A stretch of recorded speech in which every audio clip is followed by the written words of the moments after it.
Hola, muy buenas tardes para todos. Bienvenidos a Campestre Virtual. Gracias por conectarte con nosotros, por hacer parte de nuestra programación. Hoy en nuestros lunes de arte, como siempre, aquí estamos para tratar diferentes temas y queremos contarles que justamente hoy finalizamos nuestro ciclo de conferencias Colombia, todo un paisaje, a cargo de Sola Astrid Giraldo. Ella, les recordamos, es licenciada en Filología, que quiere decir que es la ciencia que estudia los textos escritos, y también es curadora y crítica. Este último tema que estaremos tratando hoy es el paisaje, la fotografía y el cine colombiano. Así vamos a cerrar nuestro ciclo de conferencias de arte con Sol Astrid, a quien le agradecemos por estar siempre los lunes con nosotros, por compartirnos todo su conocimiento de estos temas tan interesantes. También queremos agradecer de manera especial a nuestra junta directiva, a su presidente Gonzalo José de Oliveira, a nuestro gerente Rolando Rojas, a todas las personas que siempre están con nosotros, que hacen parte de nuestra programación. Gracias, gracias por estar aquí en Campestre Virtual. Y ahora sí le damos paso a Sol Astrid. Sol, muy buenas tardes y bienvenida. Saludos desde aquí, desde Cali hasta Medellín. Buenas tardes, Lorena. Buenas tardes a todos ustedes pues, que nos han venido escuchando.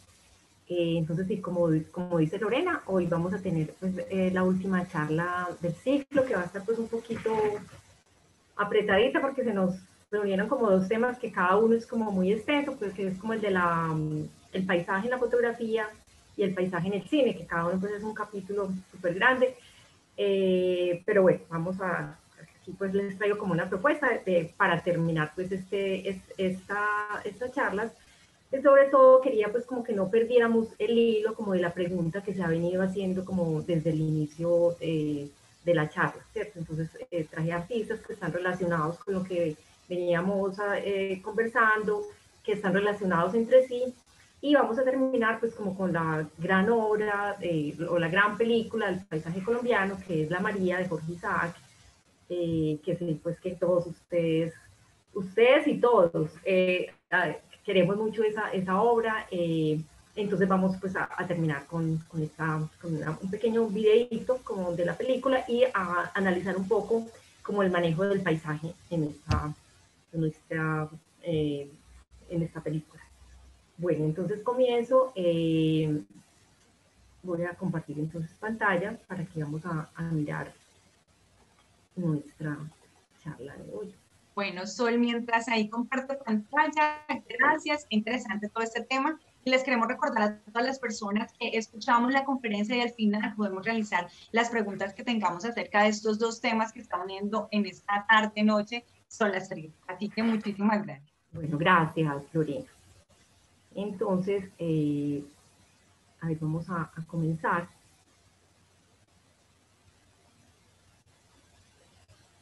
Bueno. Entonces empezamos con esta fotografía, con esta hermosa fotografía de Santiago Jarque, que es pues un artista del que conversaremos hoy, y le da pues como el paso pues a lo que venimos conversando. Entonces, quiero empezar con esta frase, ¿cierto? De Margaret Cameron, una fotógrafa de finales del siglo XIX, para hacernos la pregunta, bueno, si venimos hablando, hemos venido pues hablando de la historia del arte de pintura, ¿por qué vamos a meter aquí fotografía, cierto? Entonces, esto es como una reflexión que hace Margaret Cameron cuando a ella le preguntan por qué, o sea, porque digamos hasta hace muy poco la fotografía empezó a ser tenida en cuenta como una obra de arte, ¿cierto? Entonces, se pensaba que la fotografía era algo mucho más práctico, ¿cierto? Que no había creación, ¿cierto? Que la creación se le dejaba al arte, que la fotografía simplemente registraba lo que veía en la realidad, ¿cierto? Entonces, ella dice, pues, con mucha lucidez esto, el pintor se enfrenta a la limpieza del lienzo, ¿cierto? Donde sus herramientas artísticas,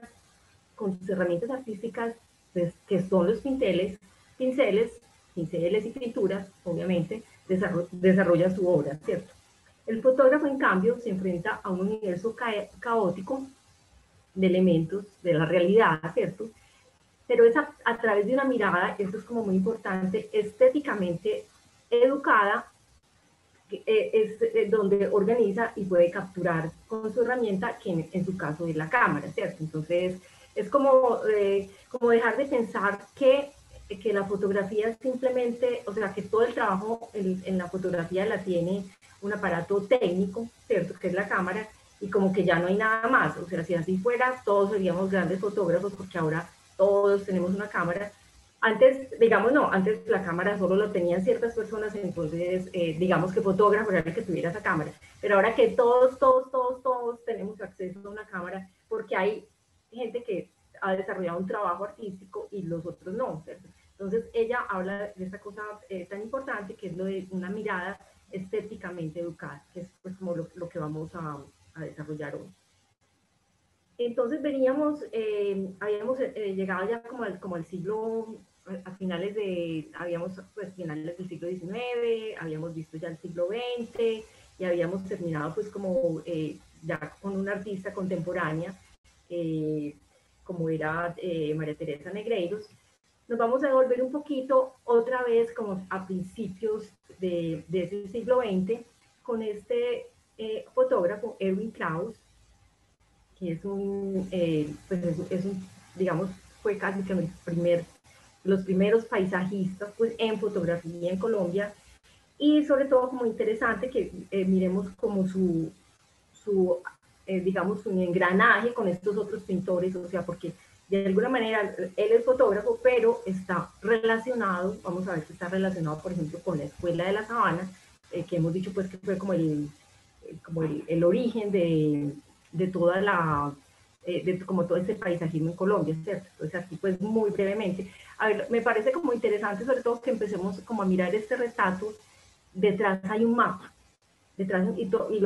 hoy traemos 3 fotógrafos, y los 3 fotógrafos vemos que cuando se les hace su retrato, detrás un mapa. ¿Por qué? Porque ellos sobre todo, más que fotógrafos, se consideran viajeros. En ese sentido, también tenemos una relación con los artistas que hemos venido trabajando. O sea, nosotros trabajamos con los artistas viajeros desde el siglo XIX, ¿cierto? De esos fotógrafos, de esos artistas que vinieron a recorrer América, la comisión coreográfica que tuvo siempre a sus dibujantes, pero era también un viaje. O sea, casi que el término de paisaje nos está exigiendo o nos está trayendo el acto de viajar, ¿cierto? Algunos han sido más artistas que viajeros, otros han sido más viajeros que artistas. Y yo creo que esos tres personajes de los que vamos a hablar hoy, sobre todo se definen como viajeros. Casi que la fotografía es algo como al lado, ¿cierto? Pero sobre todo son personas que es lo que han querido hacer en la vida, viajar, ¿cierto? Viajar, recorrer, conocer otros lugares. Pues entonces Erwin Krauss nace en Bogotá, es hijo de padres alemanes, pero tiene mucha relación con Alemania, o sea, no es como esas personas que vienen acá y nunca conocieron como el país de sus padres. No, ellos estuvieron yendo y viniendo. En 1919 el papá vuelve y viaja a Alemania, o sea que él tenía como 8 años cuando vuelve a Alemania. Después regresa, estudia en el colegio andino, perdón que me quedo andino, colegio andino, que es un colegio pues que todavía existe en Bogotá, que es fundado por alemanes. Y aquí hay una cosa importante, toma clases de pintura con Ricardo Borrero en la Escuela Nacional de Artes, que él es uno de los artistas pues de estos paisajistas de la sabana, pues que fueron los que crearon pues como el término y la Escuela de Paisajes en Colombia. Luego regresa a Europa. Y aquí es importante, él por ejemplo allá vuelve y toma clases de dibujo, tiene una formación en joyería porque su familia es orfebre, y estudia fotografía. Entonces pasa como una cosa importante, varias cosas importantes en este viaje. Bueno, una, sigue con su formación como artista. Tiene esta formación en joyería, pues que es como la herencia pues, paterna, y conoce la fotografía. Eso es como un término pues súper importante, pero otra cosa que es fundamental es que empieza a ser escalador, ¿cierto? Entonces digamos que Erwin Krauss no solo es viajero, sino sobre todo es escalador de alta montaña. Entonces él regresa a Colombia ya en 1935. Aquí tenemos que empezar a mirar como fechas y a recordar como qué era lo que estaba pasando en Europa en ese momento. Es un momento de entre guerras. Incluso el papá de Erwin Krauss participa pues como soldado en la Primera Guerra, y aquí ya esa Segunda Guerra se está viniendo, y él regresa a Colombia pues antecitos del 39, regresa ya como con esta formación de fotógrafo, de artista y de escalador, y empieza a escalar. Esto es muy, o sea, así como Erwin Krauss está como en la historia del arte y de la fotografía colombiana, está en la historia de los escaladores. O sea, si ustedes se ponen a ver historias pues de personas de las personas pues que practican este arte, porque eso también es un arte, él está ahí, o sea, o en la historia de la geografía, o sea, él es un personaje importantísimo, porque aquí también habría que decir que al igual que esos otros artistas de la Comisión Coreográfica y todo eso, que a la vez que eran artistas, también eran científicos, la mirada de Erwin Krauss también tiene que ver con eso. O sea, su observación es también, digamos, bastante, él está muy interesado por la geografía, como, digamos, también tiene preguntas científicas. Como eso, o sea, una cosa es, pues, entonces se mezclan allí varias cosas. O sea, está como su sensibilidad estética, sus preguntas artísticas y también su cuerpo, ¿cierto? Su deseo de ese ejercicio físico, lo que es escalar una montaña, pues que para él es importantísimo. Bueno, después de que él empieza como a escalar estas montañas, él empieza pues él lleva su cámara, digamos que lo importante es la escalada, pero lleva su cámara, hace todo este registro, y ya empieza a ser tenido como en cuenta en los salones nacionales. Bueno, antes se expone por primera vez en 1940 en la Galería de Juan Freire, que es pues donde una galería importantísima en este momento para la historia del arte colombiano. Pues allí fue, digamos, artistas que luego fueron muy importantes, allí hicieron su primera exposición. Ya pasa por todos los salones de artistas nacionales, que es otra, digamos, otra instancia que valida a los artistas en Colombia, y en el 62 abandona el alpinismo. Entonces vemos pues que son realmente 25 años donde él realmente escala. Ya muere en el 2000, entonces vemos pues que es un periodo, digamos, de alguna manera corto de su vida, y hay como varias versiones de por qué deja de escalar, ¿cierto? Hay pues como la más conocida es que él empieza a tener problemas de visión precisamente por los nevados. Como él está yendo a estos nevados, esta luz fuertísima de los nevados termina afectando su visión, cosa que es cierta, pero dice sus nietos, o pues ya como que también sucedió sobre todo, que hubo un momento en que se perdió en la sierra, y su esposa al tiempo estaba embarazada. Bueno, entonces como que él se dio cuenta, bueno, esta locura tiene que parar, y además pues como su cosa con la visión, pero vamos a ver cómo él sigue recordando estos paisajes y ya los trata de otra manera, como desde la pintura. Bueno, entonces empezamos con como hacer como esa, o sea, como recordar esto que nos dice Margaret Cameron, o sea, que el ojo de un fotógrafo también tiene una educación estética, ¿cierto? O sea, no es simplemente pan y disparar, sino que hay toda una formación visual, una formación estética, y en Erwin Krauss fue bastante clara. Pues aquí tenemos a su profesor Ricardo Borrero, del que les estaba hablando, que ya lo habíamos visto cuando vimos a los paisajistas de la sabana, y cómo, digamos, digamos, él bebe de esta fuente, y de esta manera se mete pues como a la historia del arte. Bueno, entonces ya nos metemos propiamente con sus fotografías y con su trabajo pues de escalador, y vemos, como les decía, es un personaje también histórico en esa área, porque fue el primero en escalar muchísimos picos de Colombia que nunca nadie lo había hecho, ¿cierto? Entonces, en 1937 es el primero que llega a El Nevado en Sumapaz.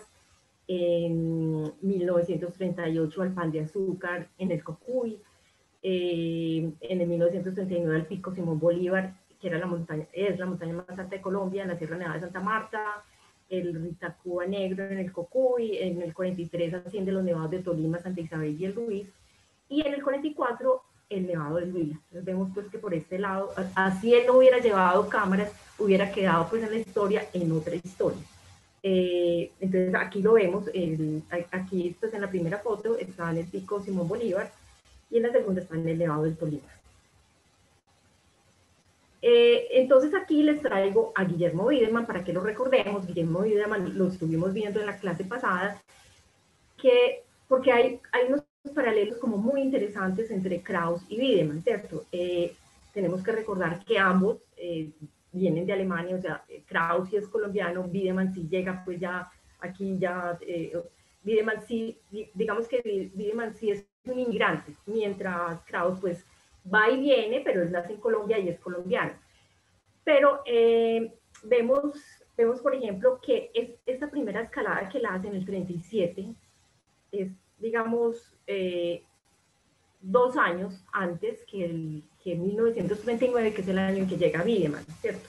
Entonces, vemos como Wiedemann descubre, Wiedemann que también viene huyendo de la guerra, Wiedemann descubre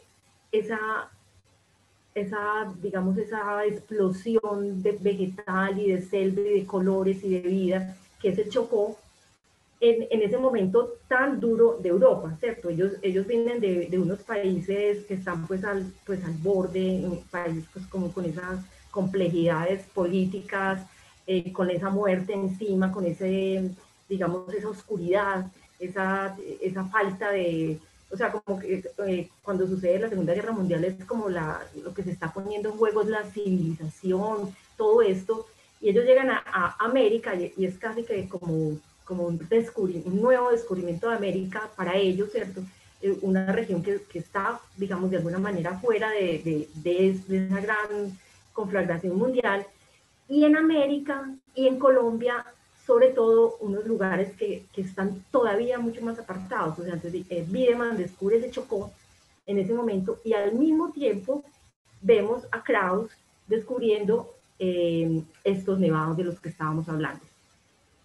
Que hay aquí, otro asunto aquí que es como muy importante, y es esta frase que es de un teórico ruso, que él dice, cada imagen está atada a su tiempo. Entonces estamos viendo como todas estas imágenes están relacionadas con su tiempo, no solo por el tema, ¿cierto? No solo porque están en el 2000, en el 1900, sino también por la técnica, ¿cierto? Entonces, digamos, hemos visto como varias técnicas y como esas técnicas no son como algo externo, como algo formal, sino que esas mismas técnicas crean la imagen también, ¿cierto? Ayudan a crear esa imagen. Entonces hemos pasado por el óleo, pues que vimos en la colonia, por el grabado que vemos pues en la colonia en el siglo XIX, después por esa acuarela que comienza pues con la comisión coreográfica y continúa pues con estos paisajistas, sobre todo con los paisajistas antioqueños de los que les hablaba, y ahora llegamos ya a la fotografía, que nos va a dar también una imagen,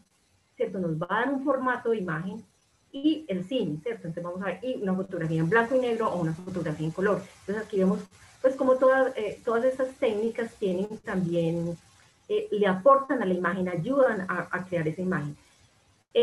Krauss trabaja con esta fotografía, una Rolleiflex de 1935. Digamos que es lo importante. La fotografía existía desde 1829, se habla pues como de los primeros intentos, pero digamos como que oficialmente se le da como la inauguración pues de la fotografía así, porque ahí es digamos una patente que se libera en el mundo en 1839, es decir, cuando se hace la comisión coreográfica ya existía la fotografía, pero eran pues unas cámaras gigantes, pues que era imposible pues recorrer el Magdalena con esa, pues eran unos cajones, necesitaban pues, tenían unas necesidades de exposición, de tiempo. Sin embargo, esta cámara ya nos parecerá muy grande, pero ya sí es portátil, o sea, sí es una cámara que ya se puede llevar a un nevado. Entonces, digamos que esto es importante, él trabaja con esta cámara y empieza pues a hacer sus excursiones. Entonces, estas excursiones son también, como les decía, son también es también una propuesta como científica. y él tiene unos diarios, pues unos diarios que aquí hay pues una riqueza maravillosa en estudiar esos diarios. Sucedió algo muy bonito, su nieta hace la tesis de su carrera acerca de estos diarios del abuelo y los empieza a traducir del alemán, porque parece que los escribe en alemán. Bueno, y entonces recupera todo eso, pues como este material tan importante como para nosotros entender qué había detrás de esas fotografías de Kraus. Entonces aquí pues traigo esas imágenes que me parecen bastante interesantes porque vemos que no es ningún bocetico de una mano inexperta, o sea, quien hace esos boceticos que son para nada, son para él, es un diario para él, para seguir, es una bitácora de viaje, pero miremos como digamos, la pericia técnica, el ojo, o sea, es un paisajista el que va a hacer estas fotografías. Entonces él hace esto aquí, pero entonces digamos todo, digamos unas montañas reales, es una perspectiva real, y él maneja, digamos que maneja todo ese sentido de la imagen. Entonces ahora sí ya lleguemos pues como a sus grandes, a sus fotos, pues que algo como interesante, estas fotografías se hacen pues en estos años, pero realmente nosotros empezamos a conocerlas mucho en un libro que él escribe, donde él reúne todo ese trabajo en el 96. Entonces son fotografías que casi que nos llegan solamente como en el 96, pero vamos a ver pues como pues, la maravilla de esto, o sea, y también entender que es una mirada pionera, o sea, es así como hablamos de la comisión coreográfica, que lo que ellos estaban viendo nadie lo había visto, con estas montañas pasaba lo mismo, ¿cierto? O sea, no se había subido a esas montañas, entonces él sube con toda esta mirada, con toda esta preparación estética, con toda esta sensibilidad, y en sus diarios va escribiendo. Entonces aquí tenemos, por ejemplo, un tipo de comentario que él hace. La Sierra Brava, que estamos hablando de la Sierra Nevada de Santa Marta, se despliega en toda su magnitud. Vemos por sobre enormes placas que jamás han hollado planta humana, entrevistas de largo dormidos, en que hace su siesta de eones el azul de los cielos. Entonces él tiene pues como toda esta prosa también algo inflamada, y vemos estas imágenes que son muy interesantes, no solo por la parte del registro documental, que lo son, como les decía, sino también por el tipo de estética que está creando ahí. O sea, es una estética novedosa. Eh, o sea, por ejemplo, si uno tiene esa cámara en blanco y negro, pues digamos, tiene que abstraerse del color, ¿cierto? Entonces digamos que son unas imágenes algo abstractas, o sea, muchísimo más abstractas que una fotografía en color. Es una escala de grises, ¿cierto? Son unos volúmenes, son unas formas, casi que nos parecieran como unas imágenes lunares, como que alguien que estuviera yendo a la luna con esas primeras imágenes del viaje de 1969, pues es una épica lo que allí está sucediendo, y estas imágenes tienen una estética particular, o sea, marcada por su visión, también por el objetivo de la cámara, porque cuando estamos hablando de fotografía, ya el lente de la cámara ya nos está imponiendo una visión. Y otra cosa, lo que el fotógrafo logra hacer con esa, digamos, con unos formatos que están impuestos. Entonces vemos pues como todo esto sucede en estas fotografías. Vemos esta otra, y traigo aquí un comentario de él, pues que yo creo que es súper clave para que entendamos como el espíritu en el que se tomaron estas fotografías, ¿cierto? Él dice, escalar no es un deporte, es una filosofía. Eso pues ya nos marca pues como muy importante su perspectiva. Uno encuentra un reto en la montaña, pero no es ella la que lo plantea, sino que el reto está dentro de uno mismo. Uno trata de escalarla y de verla, de sentirla, e intenta compaginarse y tiene acceso a cosas que los demás mortales no ven porque no van. Entonces pues él tiene clarísimo eso, que de alguna manera, bueno, primero, lo que les decía, él más que fotógrafo es un caminante, ¿cierto? Y es como él tiene como una necesidad espiritual, como importante, y ahí tenemos que volver a pensar en esa guerra, ¿cierto? Dice su nieta que a ella le llama la atención, por ejemplo, que en esos diarios, él como que nunca hable nada de política, y ella dice que le extraña porque el recuerdo que ella tiene de ese abuelo es un personaje muy, muy interesado por las noticias, por lo que está pasando en Europa, todos los días lee la prensa, o sea, él está pensando pues todo ese mundo, pues donde está su familia, de alguna manera. Pero cuando él llega a la montaña, no se trata como de evasión, o sea, como me voy para la montaña porque ya no quiero ver este mundo, sino que es como una necesidad que él tiene, él allá, y eso permitía la montaña, permitía la mente en blanco para, digamos, tener un contacto con la vida de otra manera, ¿cierto? Entonces vemos aquí esas fotografías fuera de estarnos mostrando nuestros accidentes geográficos concretos, también nos muestra como un estado del espíritu, ¿cierto? Y eso lo dice cuando le dice, escalar no es un deporte, es una filosofía.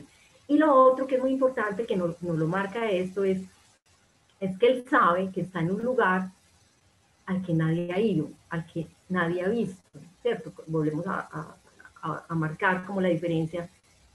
Son unos momentos donde no estamos en el siglo de la imagen como ahorita que vemos y vemos y vemos. O sea, producimos más fotos de las que podemos consumir. O sea, hay tantas fotos que no, o sea, no se pueden ver. O sea, las fotos del mundo nadie tendría el tiempo para verlas por el exceso de imágenes que tenemos.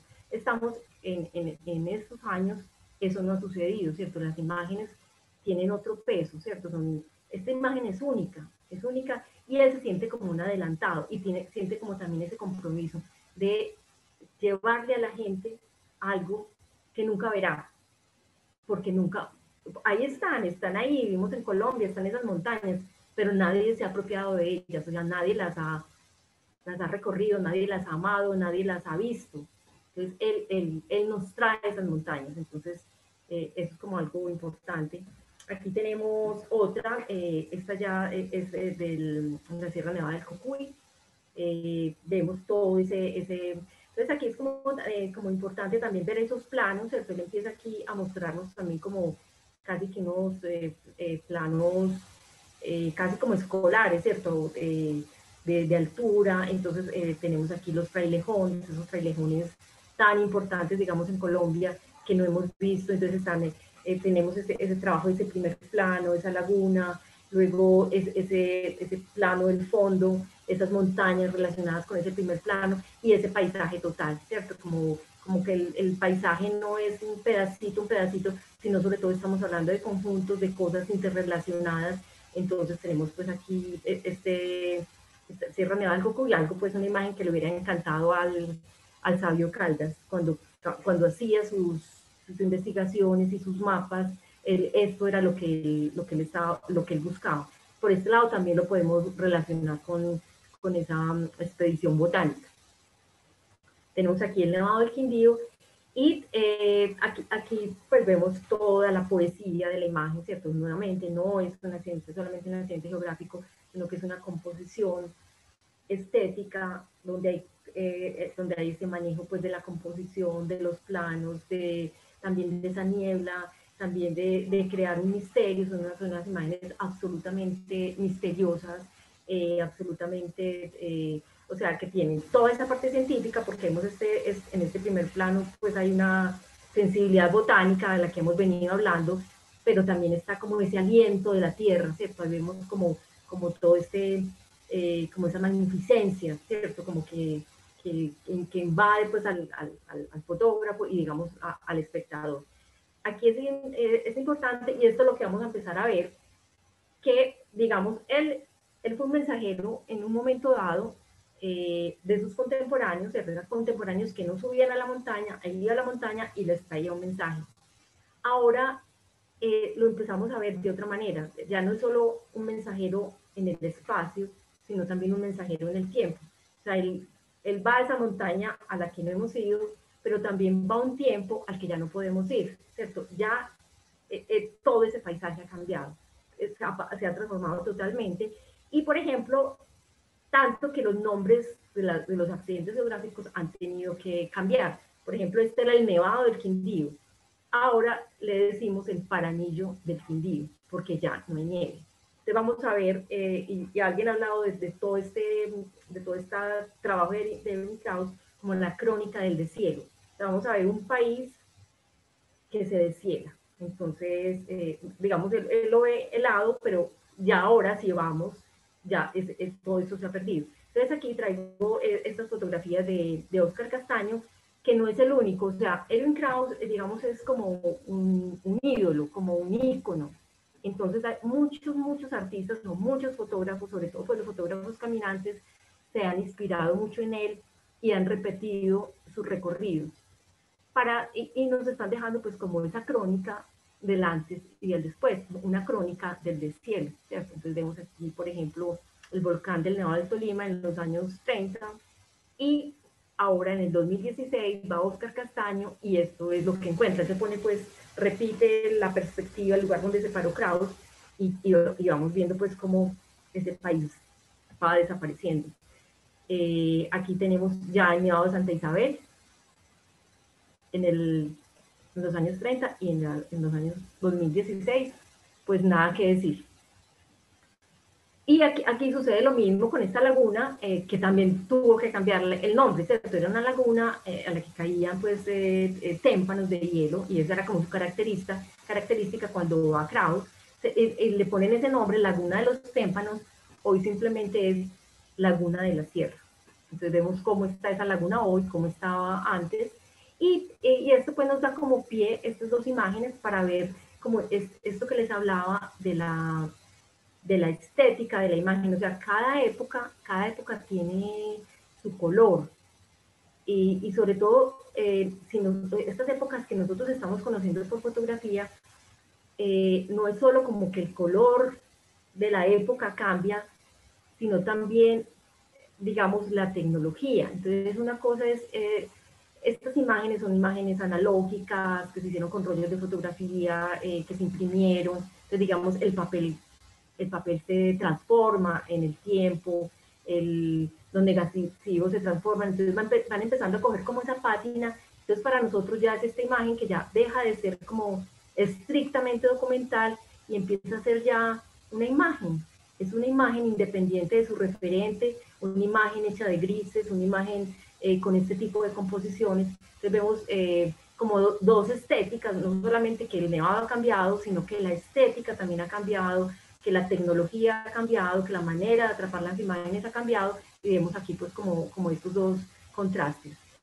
Nos permite esto. Y aquí yo, como para terminar pues el capítulo de Krauss, vuelvo a traer sus paisajes, que es muy interesante porque claro, él está, digamos, supeditado a ese blanco y negro de la fotografía, que es pues la tecnología a la que él tiene acceso, pero él también es pintor, digamos que allí se desborda un poco, como que digamos todo lo que allí estuvo limitado, él como que se despliegan los colores, y es muy interesante porque aquí es absolutamente libre, ¿cierto? Aquí, digamos, se sale un poco de esa, de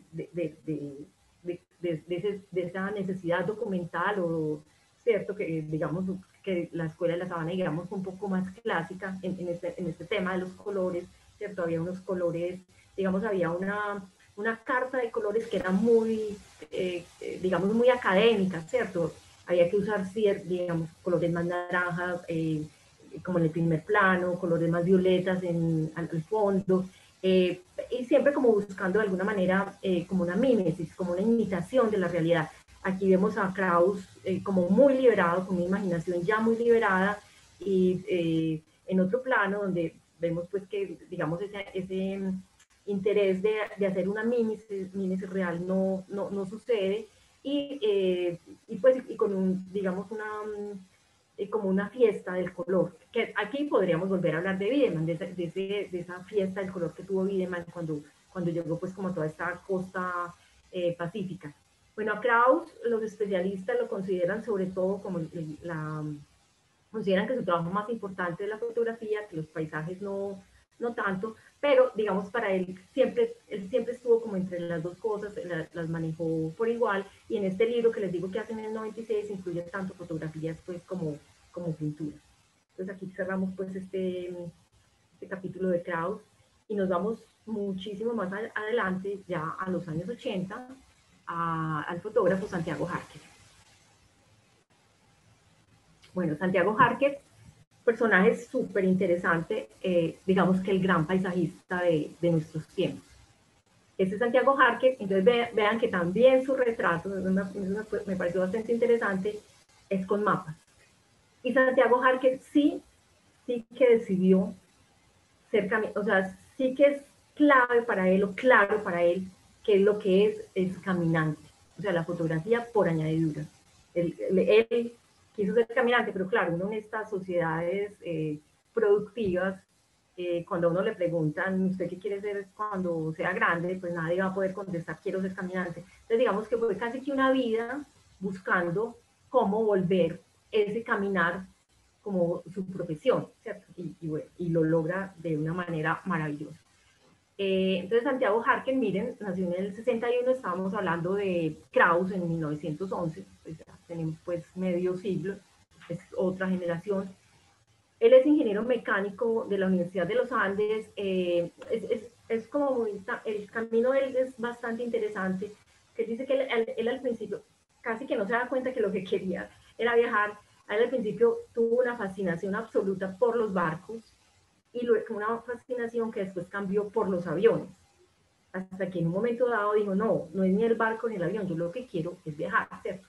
Pero entonces, digamos, en ese primer momento, cuando iba a hacer, digamos, quería trabajar con aviones, en Colombia pues no había como a ver, pues una buena parte donde estudiar esto, entonces él empieza a ser ingeniero mecánico de la Universidad de los Andes, y después viaja a Estados Unidos y empieza ya a estudiar allá algo de aeronáutica, y él empieza pues como con esto, y sobre todo cuando está en Estados Unidos él se da cuenta, ahí es cuando tiene como esa iluminación, no, termina y dice yo quiero viajar, y empieza a buscarse, se monta en barcos, trabaja como, pues acaba de graduar, y él se va a trabajar pues de marinero en un barco, pues él, y recorre el mundo, él llega a Japón, va a Tailandia, y finalmente llega como a Islandia, y ya en Islandia es donde él tiene ya como y él va tomando foticos, autodidacta, dice él empieza, él ya en el 94 ya tiene una beca Fulbright, estudia, pero digamos que ya ha hecho ya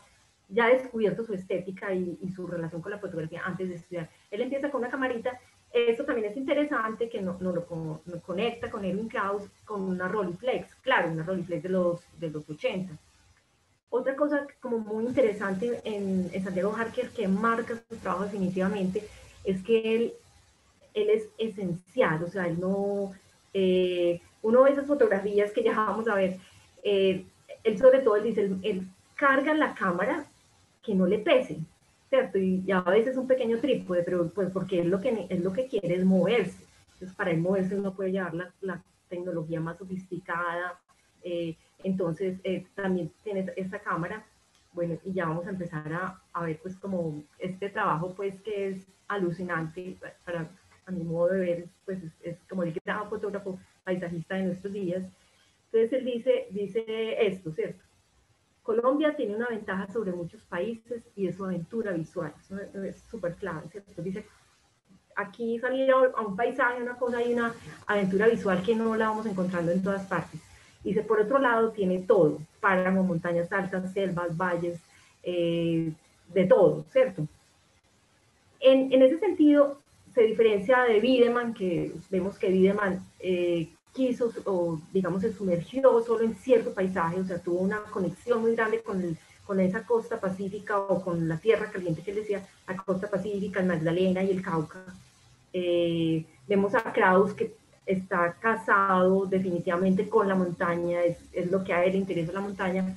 A Harker lo vamos a ver moviéndose por todo el país, con una sensibilidad maravillosa para cualquier tipo de paisaje, ¿cierto? Yo no traje aquí nada de sus paisajes de afuera, que son otro capítulo, un capítulo maravilloso, pero como estamos como concentrados en Colombia, pero se los recomiendo, pueden mirar pues como todo eso que él hace allí. Entonces lo vemos moviéndose pues por toda Colombia, y vemos aquí como el tipo de cosas que él hace, ¿cierto? Entonces, digamos, para nosotros es como muy claro, un paisaje es un río, una montaña. Él empieza él mueve, tiene un ojo que mueve esas categorías, o sea, él crea otro código para hablar de los paisajes, ¿cierto? Es un, es un ojo muy, como muy creativo y al espectador lo está forzando todo el tiempo, como a verlo distinto, como a verlo de otra manera. Y miren que uno aquí parecería, o sea, no usa trucos, o sea, él ya es pues de nuestra época, pero a él le toca, digamos, todo ese primer trabajo, este que les digo de Islandia y lo primero que hace pues en Colombia, él todavía pues es un fotógrafo análogo que luego va a pasar pues a la cámara digital como casi todos tuvieron que hacerlo, pero digamos para él no, él sigue trabajando con, o sea, él no hace trucos, nosotros aquí no vemos un retoque digital, no le interesa, no le interesa. Él de pronto dice que, digamos, para la exposición, para su exponer, a veces pues como que usa algo del Photoshop, pero en general es la imagen, pero tampoco es documental, tampoco es un registro así, o sea, todo el tiempo nosotros estamos viendo un paisaje, pero también estamos viendo una mirada, o sea, cómo mira Santiago Harker el paisaje. Aquí les traigo como estas dos imágenes que son como para que nos lo relaciona también con Krauss, ¿cierto? Tenemos aquí el Cocuy, ese Cocuy que ve Krauss, que lo ve, como les digo, es como un paisaje lunar, con una estética, con su estética particular, y aquí vemos como la estética de Harker. O sea, no podemos pensar que la imagen de Harker es mejor que la de Krauss, o sea, son dos miradas en dos momentos maravillosas, y digamos como que logran la mejor imagen, ¿cierto? Logran la mejor imagen para su ojo, bueno, pero como para ver como la diferencia. Entonces, vemos, por ejemplo, digamos, estas fotografías de Ellen Krauss son muy ascéticas, ¿cierto? Son muy, como, o sea, sin, pues lo mínimo, ¿cierto? Blanco, negro, ya. Krauss, sí, perdón, Harker sí es un amante del color, una absolutamente amante del color y lo vamos a ver que lo explota hasta el máximo, lo disfruta, la Colombia de Krauss es absolutamente colorida, pero miren que también puede ser bastante abstracto, aquí tenemos el Cocuy, pero casi que esto podría ser una pintura geométrica, casi veníamos viendo a Obregón casi que es casi como un planteamiento como el de Obregón, ¿cierto? Unas formas mínimas lo vemos pues que es una composición, él dice que a él le tocó por cuando trabajaba la cámara análoga, ahora es muy distinto, ahora uno puede hacer 100 fotos en un momento y todos, entonces vemos en las redes, como esa cosa de imágenes como sin peso, ¿cierto? Como cuando se trabajaba con rollo de fotografía y no se tenía mucho dinero, ¿cierto? Entonces él dice que él nunca tuvo como mucho dinero, un exceso pues como de elementos, entonces que él tenía que valorar mucho qué foto iba a tomar, dónde iba a disparar. Y la composición la hacía en el ojo, ¿cierto? Ahora casi que la gente hace unos planos generales y ya después se compone, se mueve, se arregla. O sea, no, él hacía esa composición adentro, en el ojo, y aquí vemos pues este tipo de imágenes. Él, como les digo, él viajó por todo, él viaja por todo el país, es un fotógrafo activo y tiene, pues, él está pues en proyectos, en cosas, pero digamos que durante estos años de trabajo, que se puede hablar como desde los 80, pues él empezó como ya, y ya como a finales de los 80, fotógrafo profesional, sí hubo una tierra, o sí hay una tierra con la que él digamos, se ha conectado mejor que con otras, y tiene varias series. Él ha hecho varios proyectos fotográficos, varios libros para Villegas Editores, pues este gran libro, esta gran editorial de arte, o sea, él es un artista, pues no es un fotógrafo, reportero de un periódico, es un artista, expone y ese es su trabajo. Entonces ha tenido digamos como que ha sentido una gran sensibilidad por La Guajira y ha vivido allá con ellos, ha estado allá con ellos. Entonces les traigo aquí una imagen de Lucy Tejada. Recuerden pues que Lucy Tejada fue como la pionera en ir a La Guajira y conocer pues como todas estas imágenes, para ver pues como digamos que hay lugares donde se encuentran, lugares donde no se encuentran, pero también como digamos toda la composición estética que tiene una imagen de Harker, pues que es casi como esta composición que de Lucy. Se acerca con Lucy también en ese, digamos, quedarse con la comunidad, o sea, es muy distinto un fotógrafo que pasa por ahí, coge un avión, se baja, dispara, se va. O sea, un paisaje no se revela, sino cuando uno se queda allí, lo vive, lo respira, y es un paisaje también, digamos, como estas imágenes que traía antes de Harker, como que la gente todavía no estaba, al principio de sus fotografías, como que la persona humana todavía no era como importante su trabajo. Vemos cómo se va metiendo, pero de la manera como se mete, o sea, porque no es como el antropólogo que va a ver allá pues como un sujeto raro, como de exposición, como de zoológico, sino que él se mete con la comunidad, pues él ha vivido con ellos, ha entendido su vida, y entonces ellos, es como digamos un truco que dan los fotógrafos. O sea, un fotógrafo puede tomar bien su foto cuando lo dejan de mirar, porque si lo están mirando, la persona está posando. Cuando ya se acostumbran, ya ni lo ven, ya está por ahí, entonces ya las personas son. Entonces él hace esto, y sobre todo nos entrega como esos paisajes habitados, que era un poco lo que hacía Lucy Tejada, ¿cierto? Es un paisaje que no es la montañita, no sé qué, sino un paisaje habitado, un paisaje transformado, un paisaje vivido de una manera muy peculiar, ¿cierto? Esas son las fotografías de Harker. Aquí tenemos nuevamente, aquí traigo una imagen de Lucy Tejada aquí a mano izquierda, y esto, aquí a mano derecha, como esta cosa con las mujeres. Recuerdan que este famoso cuadro de Lucy Tejada se llamaba Mujeres haciendo nada.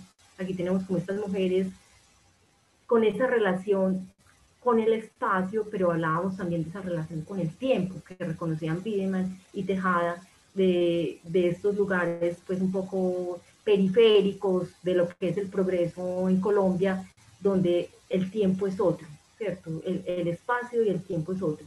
Entonces vemos aquí pues estas mujeres de La Guajira de Kraus. Aquí les traigo esta pintura que pareciera que nada que ver, pero es como interesante porque, digamos, es un pintor que Santiago Harker ha estudiado y le ha interesado y lo ha influido, ¿cierto? Él dice que cuando él estaba en Islandia es cuando él decide ya dejar de ser ingeniero, hasta que llegó a Islandia, él trabajaba, ahorraba platica y tomaba fotos, trabajaba pues en cosas de ingeniería. En Islandia ya empieza a pertenecer a un club fotográfico. Entonces él dice que por las noches él se iba pues a mirar esas bibliotecas de allá y descubrió a este pintor, y que le pareció muy interesante, y que sus imágenes él siente que de alguna manera lo han influido. Aquí vemos ya como ese tipo de imágenes de Santiago Harker, pues obviamente no es literal la influencia, pero sí vemos como ese misterio, como esos espacios, como esa magia, ¿cierto? Entonces vemos que él nunca está haciendo la montaña, el río, pues como en una perspectiva así, la montaña en la mitad, la casita, el río, pues que es como que es lo que uno entiende por paisaje. Él está buscando todo el tiempo como el momento en que la magia se revela, ¿cierto? Y un país como Colombia es un país mágico, pues el famosísimo realismo mágico. Entonces la magia está por ahí, por ahí, por ahí, por ahí, y él dice que él ha aprendido a ser muy rápido, y que las personas casi nunca lo ven, pues él hace la foto en la mente. Él dice, por ejemplo, que a veces él ve que alguien va a venir, que alguien viene caminando, y antes de que la persona pase, él dice, esa persona va a pasar, y atrás se imagina la foto antes de que la persona pase. Entonces saca la cámara, la enfoca, ya tiene todo listo, y la persona pasa y ¡pum! Y ahí tienen sus imágenes. Entonces aquí vemos pues, sobre todo es una gran sensibilidad, un gran sentido del humor. Él a todo le está viendo como el chiste, el montaje, y como muy interesante cómo digamos, como el paisaje de fondo está haciendo comentarios sobre lo de adelante, o sea, como que todo le hace un comentario a todo, ¿cierto? por ejemplo, ese perrito le está haciendo un comentario a esa parejita, esa perspectiva, el perrito arriba, la parejita abajo, o sea, todo está jugando, ¿cierto? Son historias muy humanas y son nuevamente, pues les digo, unos paisajes pues como habitados. Que esta serie, entre las muchas que tiene Harker, que tiene, bueno, es importante también hablar de eso, él, digamos, él no hace una fotografía, no, él siempre está trabajando en series y son series que no se acaban. Él dice que hay series que él empezó en los 90 y que las sigue haciendo, ¿cierto? Por ejemplo, la serie de Las Sombras, o, bueno, tiene una cantidad de series. Pero, digamos, esta última serie es como muy pertinente para lo que venimos trabajando. ¿Y qué hizo él con la comisión coreográfica? Volvemos a traer la comisión coreográfica, que de pronto les he insistido más de la cuenta en ella, pero realmente es que es fundacional en la historia del paisaje colombiano.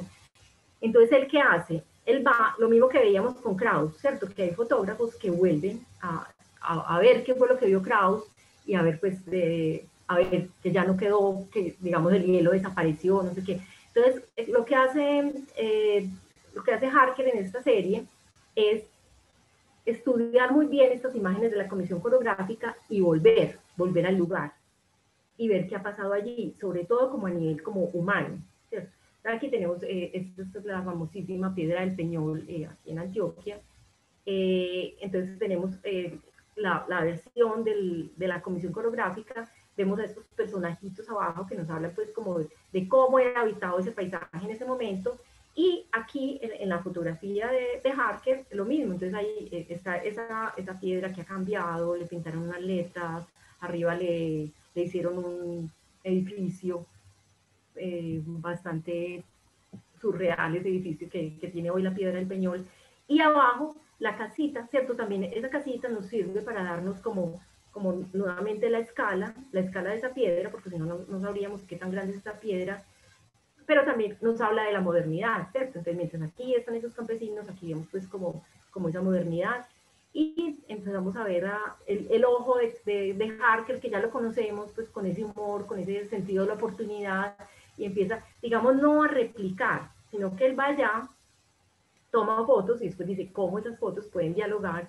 Entonces vemos cómo hay unas cosas pues súper persistentes, o sea, casi que a nivel del vestuario no ha pasado nada, desde la comisión coreográfica ahora, el personaje, el campesino, pero ya lo vimos como en un tema ya más de nuestro siglo, ya lo vemos pues como ya es una casa, ya no está pues, ya pues ha llegado de alguna manera a la modernidad.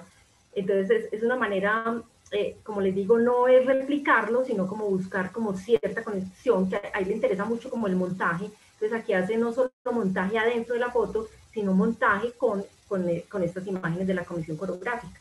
Entonces aquí vemos, o sea, no es exactamente, pero vemos cómo los gestos, por ejemplo, si se conservó el sombrero, de pronto la ropa no tanto, pero por ejemplo ese gesto es un gesto que nos llega desde el mediados del siglo XIX, ese gesto corporal. Esta pues es una maravilla, Tunja, ¿cierto? Una mujer en Tunja, ¿cómo es hoy una mujer en Tunja? Por un lado muy colonial, ¿cierto? Por un lado casi que con todas esas herencias coloniales, pero por el otro lado está ese comentario que siempre estaban haciendo los fondos de Harker de estas mujeres de ahora, bueno, también como esta mujer campesina y esta mujer súper erotizada, y en contraste, o sea, los contrastes que hay dentro de la foto y luego el contraste que hace pues con esta imagen de la comisión. Aquí tenemos otro pues que pues, es increíble como esa memoria del vestido, o sea, como que la memoria está en muchas partes, está en una fotografía, está en un gesto, también está pues en la ropa. Aquí vemos el humor de Harker, el humor es como decir, bueno, un carguero, como era un carguero de la colonia, ¿cuál es el carguero de ahora? El carguero de ahora pues es el famosísimo Willy pues de todo el eje cafetero, y cómo seguimos pues, y vemos en esta fotografía de Harker como toda la historia de una cultura, de una época, de un país, en esos objetos que ahí van, pues va el Sagrado Corazón de Jesús, va todo pues, ese blue jean, o sea, todo eso nos habla en una sola visión de un mundo, ¿cierto? De un mundo con adherencias coloniales, pero ya con ese pie en la modernidad, pero como que no termina de dar ese paso, como que es medio urbano, pero sigue siendo como rural, todo pues así, una fotico de Harker, o sea, un vistacito y ya tenemos como todos esos mundos. Bueno, aquí terminaríamos a Harker y nos vamos ya a un artista mucho más de ahora. Él es Camilo Echavarría, él es de Medellín, es de 1970, también se define como viajero, también dice lo que me gusta viajar, moverme, y vean que también su retrato es con un mapa, ¿cierto? Porque nuevamente lo importante para él es la ruta, el movimiento. Entonces, bueno, aquí le vemos pues una cantidad de títulos y de cosas, pero realmente el fotografía ha estudiado poco, es muy autodidacta también. Y bueno, su tema ha sido pues el paisaje. Y nos empezamos, pues nos acercamos a estas imágenes, pues es alguien, digamos, como que todo el arte contemporáneo, casi que uno podría decir que le teme a la belleza. Ahora nadie quiere hacer cosas bonitas, ya no está de moda hacer cosas bonitas, es como mal visto, como por la crítica, como que ya, como que no es tan vanguardista. Camilo Echavarría, sin embargo, es un amante de la belleza, quiere la belleza, busca la belleza y pues la pone al frente de su trabajo. Ahí está, les traigo esta frase de Picasso. Todos sabemos que el arte no es la verdad, es una mentira que nos hace ver la verdad. Bueno, uno diría, ¿y por qué verdad y por qué mentiras? Pero si estamos viendo como un registro, una imagen de un paisaje, ¿cierto? Vamos a ver qué es lo que pasa allí y ahorita nos volvemos allí. Aquí vuelvo y les traigo este paisaje que se les había mostrado de los artistas viajeros que viajaron por Colombia, el Valle de Medellín, que yo les decía pues, que realmente era un paisaje muy idealizado, que era hecho como de pedacitos, ¿cierto? Que digamos, aquí hay 3 picos nevados que nunca los hubo en Medellín. Hay unas palmeras, hay unas araucarias que son chilenas, hay unos campesinos que parecen más bien gauchos. Entonces, pues es un paisaje que parece muy real, parece documental, pero como les decía, eran artistas que venían acá, veían algo, hacían unos boceticos, los mandaban a Europa y en Europa personajes, artistas, eran pues ya artistas con más formación que nunca habían venido a América, terminaban de redondear esto y hacían como la imagen idílica de América, ¿cierto? Entonces aquí esto es un artista, pues es como una, es como una manera es como un cuadro que es como clave en ese sentido, pues como, porque algunos hacen más o menos estas estrategias, este sí es como muy evidente como en lo que hizo. Y también está este otro artista, que aquí vemos, Camilo dice, esta pintura se llama, esta fotografía se llama Atardecer en el Trópico. Mensaje para Friedrich Schur. Son muy importantes los títulos en las obras de Camilo Echavarría, porque ya vamos a ver por qué, porque entonces nosotros vemos aquí algo, pero ya eso son fotografías que tienen muchísimas claves. Uno ve una montaña y una nube y eso tan bonito, pero eso está lleno de claves y lleno de trabajo. Entonces él nos dice, nos remite a este artista. Y ese artista, como su pintura más famosa, se llama así, El corazón de los Andes. ¿Qué pasa con esta pintura? Él es un artista norteamericano en Estados Unidos que viaja, hace varios, pues él es un paisajista ya en Estados Unidos, de la escuela de Houston, pero digamos él hace unos viajes a América, unos 4 viajes a América, más que a América, a Colombia y a Ecuador, entre 1865, perdón, esa está mal, 1855 y 1862. O sea, es contemporáneo de este grabado, más o menos, ¿cierto? Y entonces aquí vemos, pues, esta es una obra famosísima de él, lo hizo conocido. Pero ¿qué pasa? Realmente no es ningún lugar en especial, o sea, este lugar no existe. O sea, él cómo arma esta pintura, la arma de una montaña que ve en un lado, de un nevado que ve en otro lado, por un lado, entonces uno diría, es muy idealista, es muy poco realista, pero por el otro lado es extremadamente realista y es en este tema de la botánica. O sea, esto es absoluta. Aquí casi que hablaríamos del trabajo de la comisión de la expedición botánica, de un detalle, una visión botánica así al dedillo, o sea, no digamos como esos árboles que veíamos de Luz y Tejada, que era un manchoncito, no, él ha investigado, es absolutamente realista como en estos bloques vegetales, pero digamos ya lo demás es un ensamblaje, o sea, ese lugar no existe, ese lugar es la idealización de lo que sería un paisaje americano, ¿cierto? Entonces, digamos que ya con estas claves de Camilo, volvemos a este lugar, no es una pintura, pero ¿qué pasa? Digamos, él hace, digamos que es un artista que ha investigado mucho, o sea, que no es solamente la cámara, sino que, digamos, tiene un gran trabajo teórico e histórico. Le ha interesado mucho todo el tema de los artistas viajeros, le ha interesado mucho Humboldt, también lo vimos, le ha interesado Krauss, tiene un ensayo sobre Krauss. Entonces, él no solo el paisaje, sino que le ha interesado mucho cómo se crea un paisaje, o sea, porque un paisaje es potente, porque un paisaje es bello, o sea, no, lo que hemos venido como repitiendo mucho, no se trata solo de que la naturaleza está allá y yo me paro y pan, la veo, no, o sea, es toda una mirada que se ha ido construyendo culturalmente, ¿cierto? Entonces, digamos, a él eso es lo que le interesa. Entonces, él, con sus herramientas, decía como con Lehmanovich, o sea, toda imagen está atada a su tiempo. Digamos que este es un artista que sí es ya definitivamente del tiempo, digamos, de la virtualidad, de la imagen digital. Y él hace pues un uso de la imagen digital, se sienta ahí, digamos, no lo esconde. Y si ustedes se meten a la página de las fotografías de Santiago Jarque, tiene una frase grandísima como para... Él dice, aquí ninguna imagen está retocada digitalmente. Para él eso es como, no sé si un orgullo, pero sí como o sea, como que define su trabajo, que él no retoca nada digitalmente.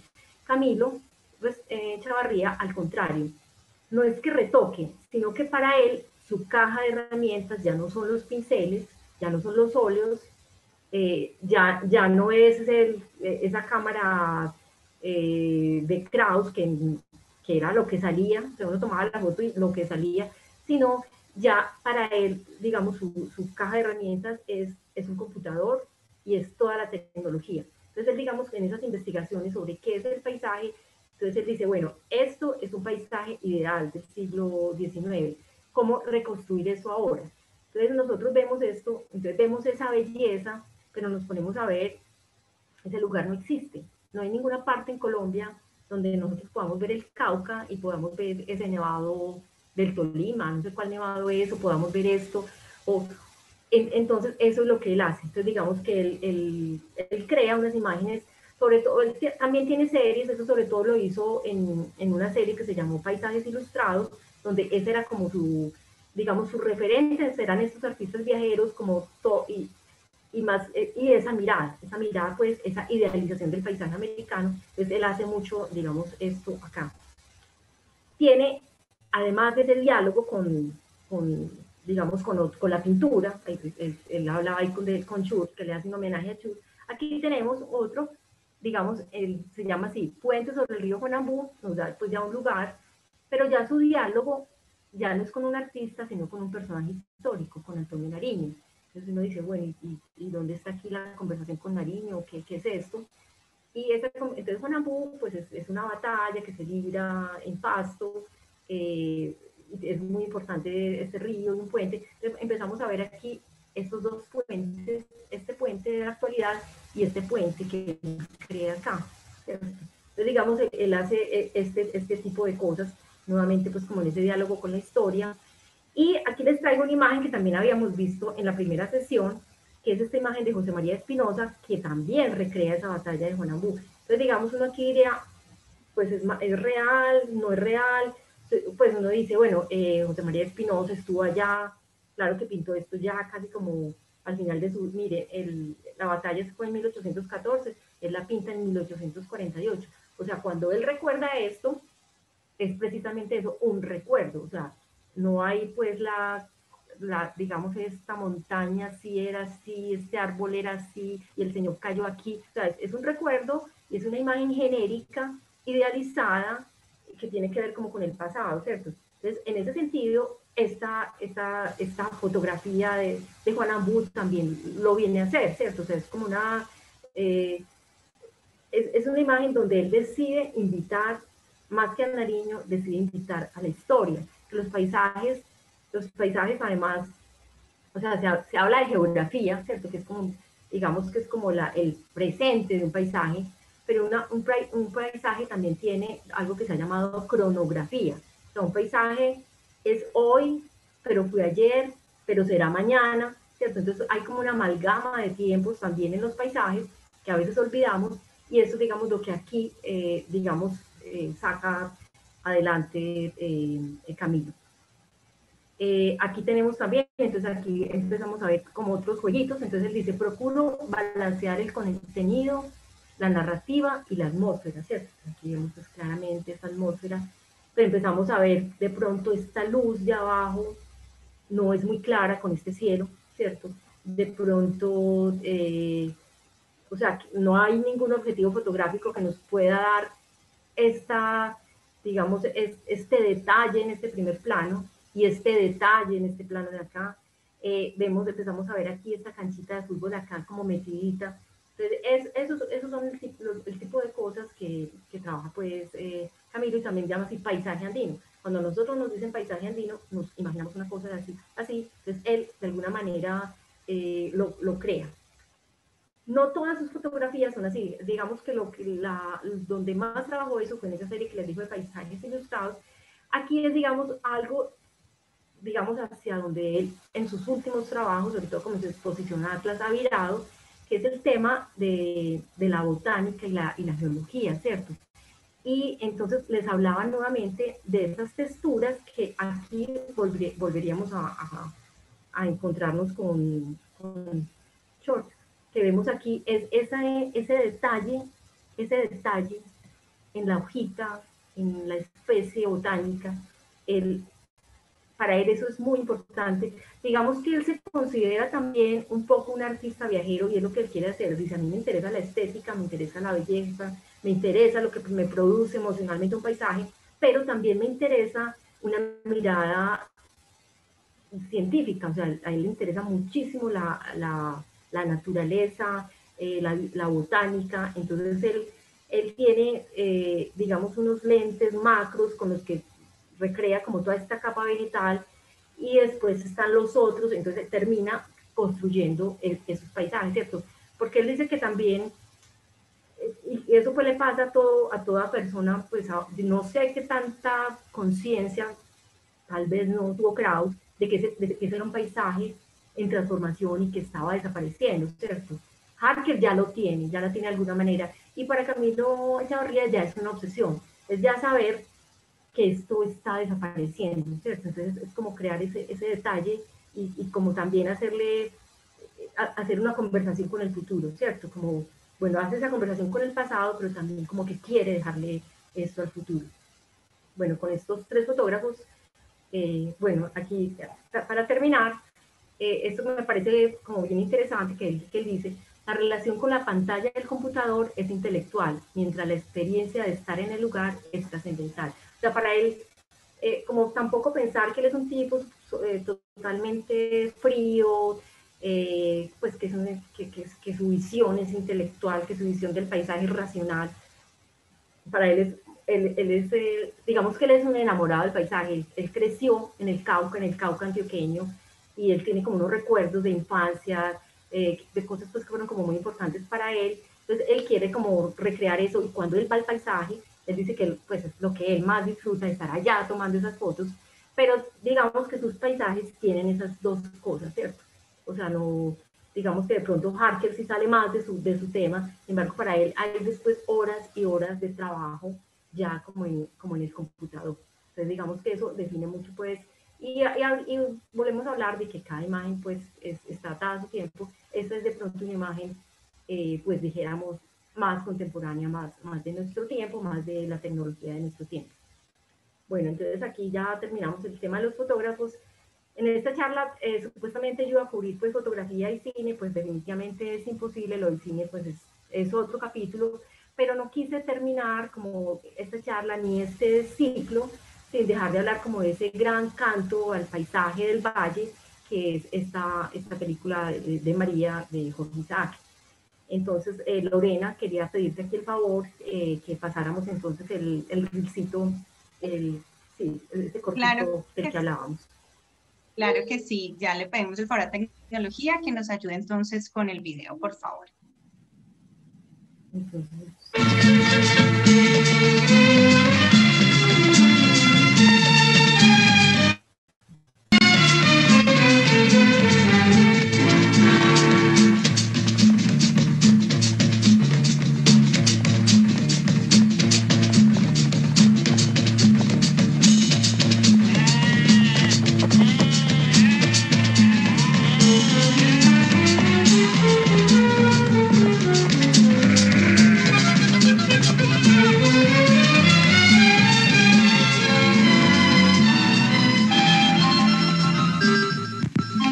Bienvenida, María. Gracias, señor. Hijos, María viene a vivir con nosotros para siempre. Deben quererla como si fuese vuestra propia hermana. ¿Cómo estás, hijita? Bien, pero un poquito triste. Yo te conocía de nombre. Es lindo que vengas a vivir con nosotros. Eres muy bonita, María, y te vamos a querer mucho. Soy Efraín. Acércate. Y yo, Eloísa. Gracias. Yo también los voy a querer mucho. Bueno, vamos a casa. Debes venir muy cansada. Ven conmigo.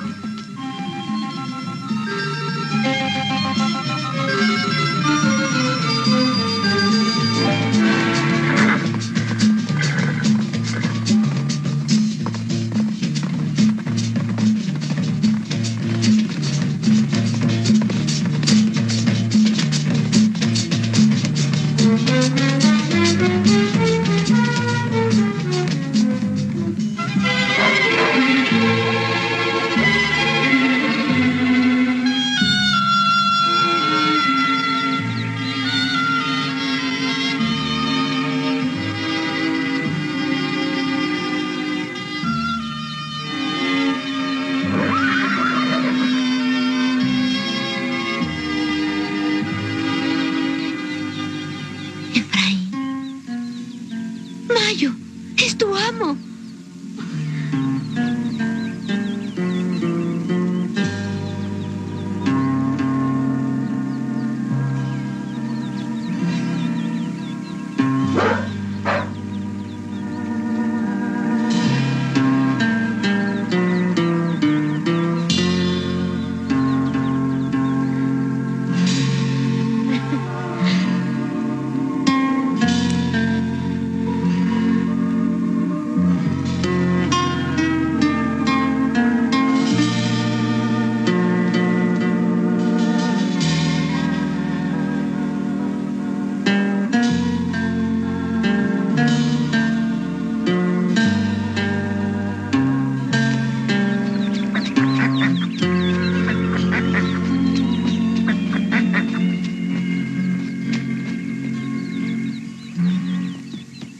¡Amo!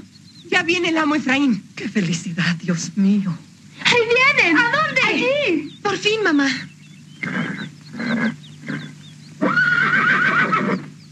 Este hijo mío es un bárbaro.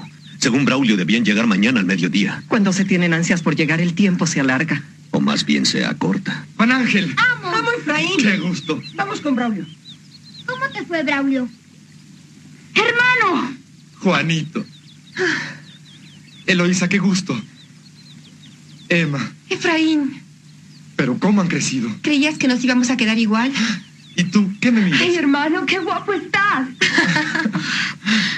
Efraín, Mamá, papá, hijo. papá. Papá. Qué bien te ves, muchacho. Sano y fuerte. Así lo esperaba. ¡María!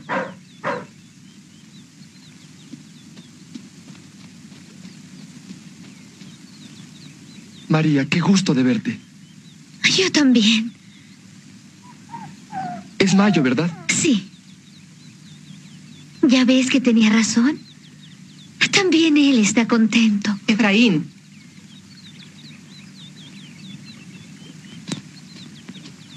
¿Querrás comer algo? No tengo apetito. Saluda a tu nana. Feliciana, qué gusto. Oh, niño, qué felicidad verlo. Lo que necesitas es una buena cama. Vamos, hijos.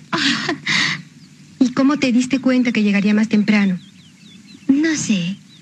Fue un presentimiento.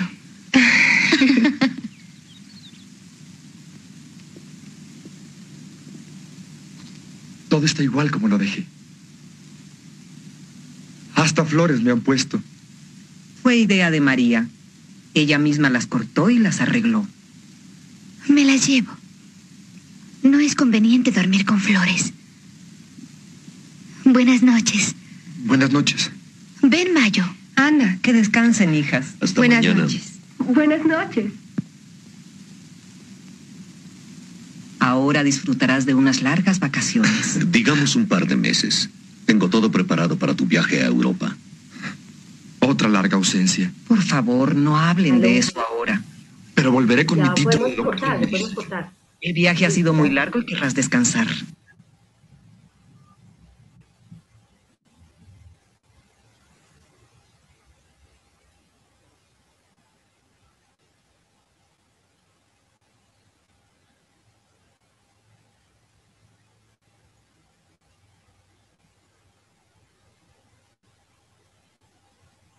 Listo, señora Sol. Listo, entonces aquí les vuelvo. Bueno, y se nos fue un poquito más larga la sesión. Bueno, no, yo no me voy a extender aquí muchísimo más.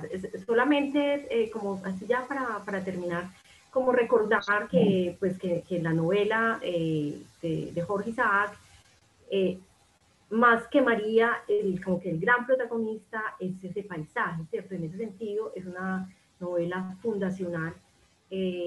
Aquí vemos pues como todo ese paisaje a veces es alegre, como ese que acabamos de ver, a veces es inhóspito, a veces es el gran dolor, la gran tragedia, ¿cierto? Como que realmente es el paisaje el protagonista de María.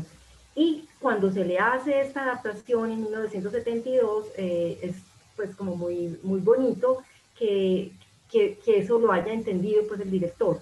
Entonces, hablamos pues de una producción que fue más que colombiana, una producción como internacional, latinoamericana, una coproducción entre Colombia y México, más mexicana que colombiana, con un director chileno, con una María que era pues de Estados Unidos, bueno, es todo esto, pero digamos que el director le da pues como todo ese gran peso al paisaje, y es un paisaje que, como vemos, es un paisaje absolutamente compuesto, es un paisaje, digamos, con todas estas, es como un conocimiento también como de la pintura, de la fotografía, digamos, no es, aquí vemos, por ejemplo, es ella, pero es atrás, digamos que esas son como los protagonistas de la obra, y ver pues cómo repetimos, digamos, todas esas preguntas que nos hacía Camilo Echavarría sobre qué es un paisaje, qué lo hace bello,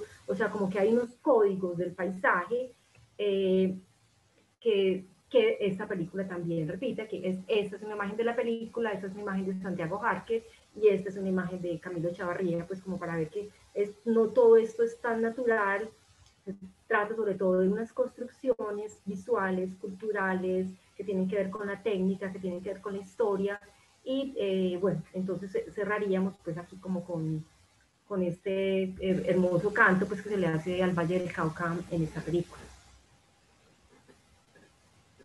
Bueno, señora Sol, muchísimas gracias por la conferencia, por mostrarnos esta película, por todo ese conocimiento que nos ha compartido durante el ciclo de conferencias Colombia, todo un paisaje. Muchísimas gracias. Es momento de habilitar los micrófonos. Las personas que tengan alguna pregunta la pueden hacer a través del chat. también pueden habilitar sus cámaras para poderlos ver, escucharlos. Definitivamente agradecerle a Sol por todo este trabajo que ha realizado durante este tiempo y por estar siempre presente en Campestre Virtual. Gracias, Lorena. No sé si quieren hablar de algo de hoy o de las charlas pasadas, bueno, no sé.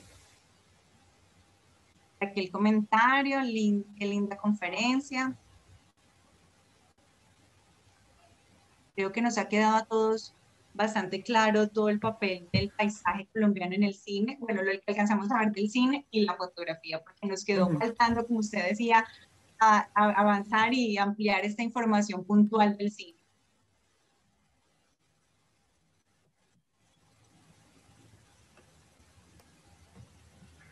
Bueno, están revisando por aquí. Agradecimientos por la conferencia, por todas las conferencias anteriores.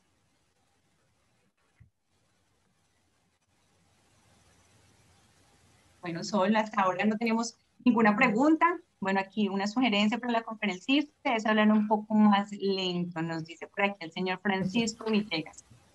Recibimos todas las recomendaciones. Muchísimas gracias. Muchas gracias. Me encantaría que después hablara sobre otras. Aquí también tenemos otro comentario. Me encantaría que después hablara sobre otras películas. Vamos a mirar por aquí lo que teníamos. Otras películas y telenovelas que muestran el paisaje hermoso de nuestro país. Gracias. Este comentario nos lo deja por aquí Liliana Chaya, que siempre participa también de nuestras conferencias, de nuestros lunes de arte. Muchísimas gracias a Liliana.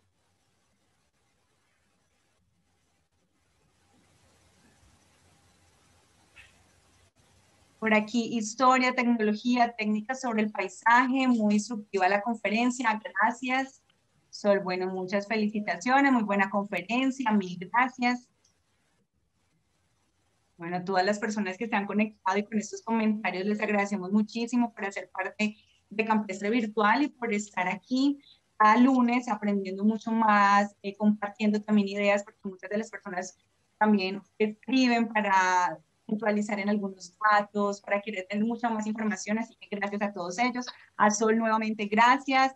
No sé cómo quiera despedir este ciclo de conferencias Colombia, todo un paisaje. Bueno, no, pues muchísimas gracias al Club Campestre por la invitación, a ti por la moderación, a Mónica, a Luz Adriana Hoyos, pues que también la curadora de ustedes, pues que nos hizo el puente. No, pues fue un viaje como muy bonito, como a ver, me obligó, digamos, mirar un poco más hacia el valle, que de pronto no había como cosas que se le terminan a uno quedando por fuera, por lo que les decía, por el lugar donde uno está. Entonces, dice como el gran arte hecho desde Bogotá o uno desde su región. Entonces, como que fue como una experiencia interesante de, por ejemplo, Lucy Tejada, volver a revisar a Lucy Tejada, María Teresa Negreiros, que siempre me ha interesado, pero como que nunca me había metido bien con ella, volver a verla María, bueno, entonces ha sido como, y pensar pues como que una de las riquezas que tiene el valle de verdad es ese absolutamente encantador paisaje. Entonces, bueno, creo que era un buen lugar para hablar de paisaje. Muchísimas gracias a todos.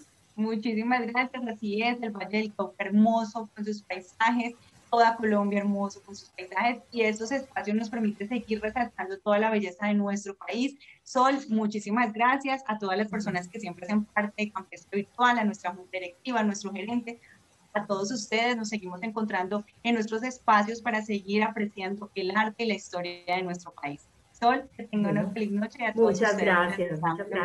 Hasta luego. Adiós. No.